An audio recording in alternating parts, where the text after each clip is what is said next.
Hello दोस्तों, नमस्कार। मैं दीवान सिंह। अभी आपने छोटी सी क्लिप देखी और ये जो 30वीं कॉन्फ्रेंस थी EIVA की और उसके डेलीगेट्स की बेंगलोर में 22 अप्रैल को, वो सारा सीन सब लोगों ने देखा।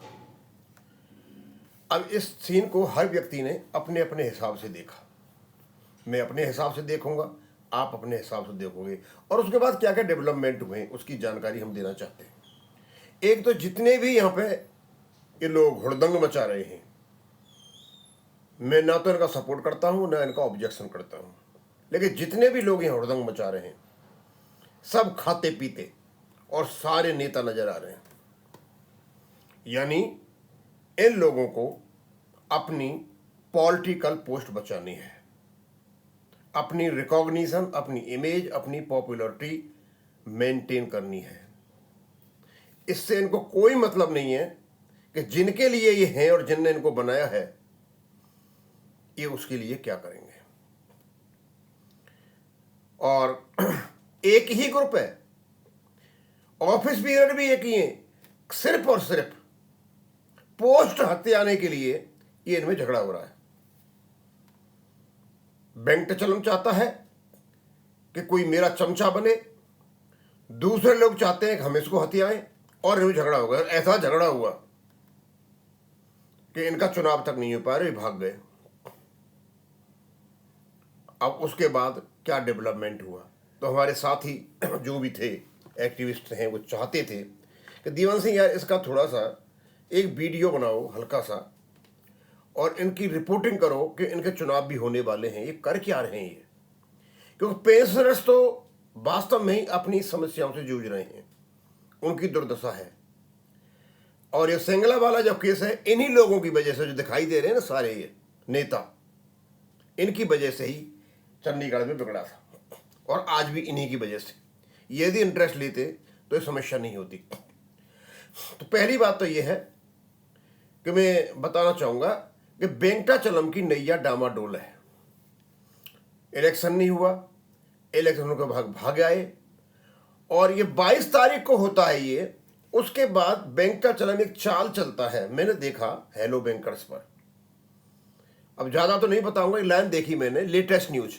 EIVA demands nationalisation of private banks amidst closure of Paytm payment banks. Paytm bank को क्लोज कर दिया गया RBI ने, और इधर से श्रीमान ने बोला भाई प्राइवेट बैंकों का नेशनलाइजेशन करो। यानी जिन प्राइवेट बैंकों का नेशनलाइजेशन हुआ 1970 में और 80 में, उनका तो इन लोगों ने सर्वनाश कर दिया, और कर्मचारियों कर दिया और बैंकों का भी कर दिया। अब इनके लिए ध्यान गया कि भाई प्राइवेट बैंकों को भी आसमान से जमीन पे लेके आओ। अब क्योंकि इनको अपनी जमीन हिलती नजर आ रही है, तो स्वाभाविक सी बात है किधर जाएं, प्राइवेट बैंकों की तरफ। इस आदमी को ये पूछे भाई तुम रिटायर हो गए, तुम्हें क्या लेना देना इन चीज़ों से? नहीं, उसको तो अब पता है कि इधर जो नेशनलाइज बैंक के जो कर्मचारी हैं या पेंशनर्स हैं कर्मचारी, इससे विरक्ति हो गई है, इससे मुक्ति पाना चाहते हैं। अब इसने सोचा कि इधर तो कुछ होगा नहीं, चलो प्राइवेट बैंकों की तरफ चलते हैं, क्यों अनुभव बहुत ज़्यादा है ना। तो चलो अब ये प्राइवेट बैंकों की तरफ जा रहे हैं, और उनका नेशनलाइजेशन का ये जरूर पता है। इनने कोई धूल का भी धमासा नहीं पूछेगा, कुछ नहीं, लेकिन इसको सबूबा छोड़ना है अपनी पोजीशन बचाने के लिए। खैर एनीवे, मेरे पास जो मेरे लोगों ने कहा कि दीवान सिंह ये वीडियो बनाइए और इनसे कहें कि जितने भी EIVA के लोग हैं और जितने भी रिटायरीज बैठे हुए हैं, इनको निकाल करके बाहर करें। और जो सर्विंग एम्प्लॉयज हैं, ये केवल जो ट्रेड यूनियन एक्ट है, इसमें जो यूनियनें होती हैं वो केवल के सर्विंग वालों के लिए होती हैं। उनके PN अलाउंसेज वगैरह, पेंशन वगैरह है, वो उसका काम है, बैंक का काम है। बैंक अलग चीज़ है और ये यूनियंस अलग चीज़ हैं। एम्प्लॉयर के साथ में किसी प्रकार का समझौता वगैरह होता है तो सर्विंग के लिए होता है। तो ये प्राइवेट, ये रिटायर वाले क्या कर रहे हैं? और जब रिटायर वालों ने 2015 में एक समझौता साइन कर ही लिया कि रिटायरमेंट से कोई लेना देना नहीं है, इन समझौतों से जो समझौते कर रहे हैं, तो भाई फिर तो ये पड़े क्यों हैं? इनको क्यों शामिल किया जाता है? ऐसा नहीं है कि ट्रेड यूनियन एक्ट को अलग कर देता है, वो कहता है ऑनरेरी और टेम्परेरी मेंबर हो सकते हैं, और 5 से ज़्यादा नहीं। अब मुझे पता नहीं कितने कितने भरे हुए हैं, ये हो सकता है उसका ये वायलेशन कर रहे हैं, और पूर्ण रूपेण अधिकार है इस व्यक्ति का, रिटायरी व्यक्ति का पूर्ण अधिकार है। और जबकि सीधा सीधा है कि जो यदि कोई व्यक्ति ऐसा पूर्ण अधिकार करके बैठा है रिटायरी, तो वो नहीं कर सकता है जो वर्किंग एम्प्लॉयज है उन पर। लीगली ये होल्ड कर सकते हैं, लेकिन इतना नहीं कर सकते जितना इन लोगों ने कर रखा है। अब क्या है, एक लेटर निकाला है 30/4/2026 को, 2 दिन पहले, general secretaries of all state federations, 30वीं conference delegate session after the adjournment of the delegate session of our 30th conference on 22nd April 2026, in consultation with the President and the reception committee, it has been decided to convene the adjourned delegate session at Bengaluru in the same venue on 10 जून। अपनी ताकत का परीक्षण इनका वहीं होगा जहाँ से ये चुनाव नहीं हो पाया था। The notice for the same has been issued today and a copy is enclosed. You are requested to take copy of the same and forward the same to all the comrades who were elected as delegates and who participated in the delegate session from 19 से लेके 22 तक और 2004 behalf of state federation. यानी 10 जून को उसी जगह ये फिर जाएंगे और वहाँ जा करके फिर इनको फरोखदंग मचाना है, हल्ला तो होना है इनमें। लेकिन सारे डेवलपमेंट हो जितने हुए अब तक, आगे पीछे का सब कुछ देखते हुए, पेंशनर्स ये चाहते हैं कि ये जो वर्किंग एम्प्लॉयज की जो यूनियन है ये इसको स्वयं संभाले और स्वयं प्रेसिडेंट बने और स्वयं इसकी सेक्रेटरी, ये वेंकटाचलम जैसे लोगों को यहाँ से बाहर निकालें। इनको कोई भी ऐसी अहमियत न दें इनको, क्योंकि इनसे बहुत ज़्यादा नुकसान हुआ है। और अब करना तो अपॉइंटमेंट तो उनको करना है, लेकिन पेंशनर्स चाहते हैं, और पेंशनर की छोटी बहुत मात्रा नहीं है, 8 लाख पेंशनर्स हैं।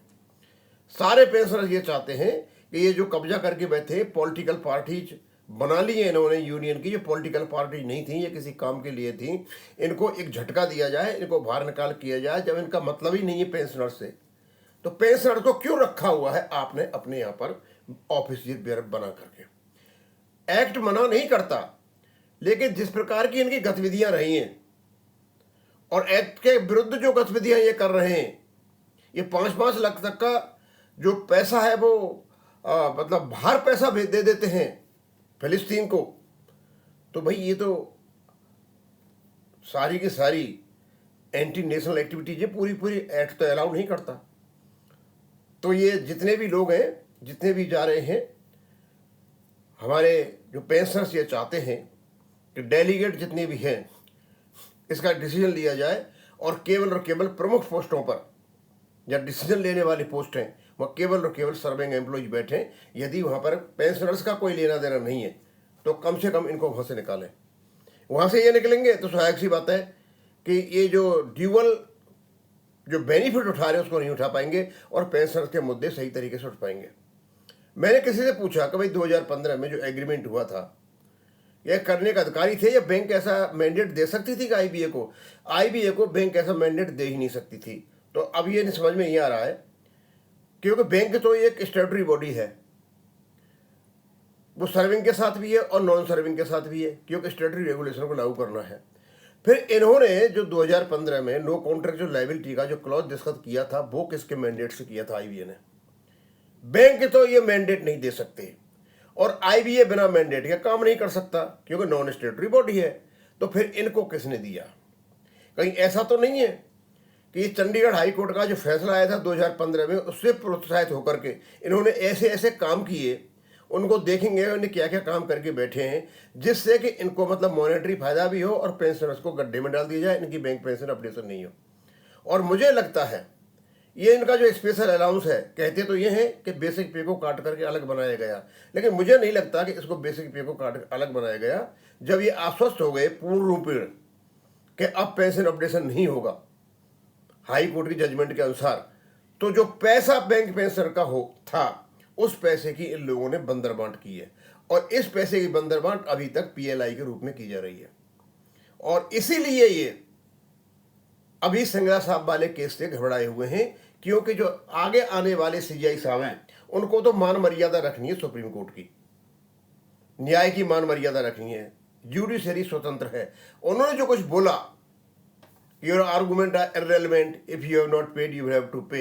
ये जो बात हुई इसका कोई काट नहीं निकल पा रहा है इनके पास। अब समस्या ये है काट कैसे निकालें। भाई काट आप जस्टिस विक्रमनाथ जी के सामने तो नहीं निकाल देगा, अगले सीजीआई वही होने वाले हैं। और ये निश्चित है कि वो व्यक्ति न्यायप्रिय है और न्याय ही करेंगे। इनकी बोलती बंद हो रही है, तूती बंद हो रही है, चारों ओर से भागे फिर रहे हैं। और अभी प्राइवेट बैंकों की डिमांड उनको नेशनलाइज करो, होना जाना कुछ नहीं है इनसे, लेकिन इनको डिमांड करनी है, लोगों का ध्यान बटाना है। अब यहाँ से ध्यान बटाना शुरू कर दिया और अपने लोगों को उधर करने के लिए, क्योंकि ये जो सगुफा छोड़ा है 10 जून के लिए, हो सकता है कोई प्राइवेट बैंकों के भी लोग वहाँ आ रहे हों, तो उनको अपनी ओर करने के लिए EIBA ने ये सगुफा उठा दिया। अब जो वर्तमान सेक्रेटरी वही है बैंक टचलम, तो उनकी सपोर्ट लेने के लिए नया सगुफा छोड़ा है। दोस्तों इन लोगों से बच कर रहें, ये कुछ नहीं कर रहे हैं आपके लिए, इन्होंने बहुत ज़्यादा नुकसान कर दिया है। अब इसको मैं यहीं ख़त्म करूँगा। थैंक यू, धन्यवाद।